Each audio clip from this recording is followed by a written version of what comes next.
Are you tired of dealing with frustrating Wi-Fi issues like dead zones, dropped connections, and painfully slow speeds? Don't worry, you're not alone. In this video, we'll teach you how to reset your Netgear Wi-Fi extender. Hello guys, welcome to Wi-Fi Booster, your go-to destination for all things related to Wi-Fi speed optimization. Today, we'll guide you through the process of resetting your Netgear Wi-Fi extender, offering a simple yet effective way to address these frustrating issues. So without any delay, let's get started. Step 1. Gather necessary materials. Before we begin, make sure you have your Netgear Wi-Fi extender and a paper clip or pin with you. Step 2. Locate the reset button. Now, let's find the reset button on your Netgear Wi-Fi extender. It's usually a small pinhole button located either on the side or the bottom of the device. Step 3. Perform the reset. Take your paper clip or pin and press and hold the reset button for about 10 seconds.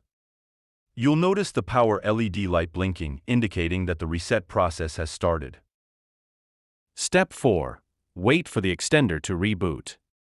Once you release the reset button, your extender will begin to reboot.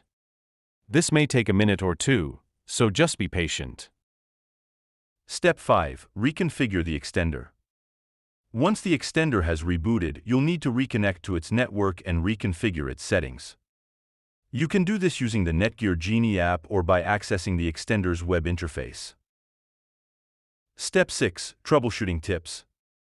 If you encounter any issues during the reset process, try unplugging the extender from the power source, waiting for a few seconds, and then plugging it back in. This can sometimes help resolve any lingering issues. And there you have it. You've successfully reset your Netgear Wi-Fi extender. If you're still experiencing issues, don't hesitate to contact customer support for further assistance. Thanks for watching. If you found this video helpful, be sure to like, share, and subscribe for more tips and tricks from Wi-Fi Booster.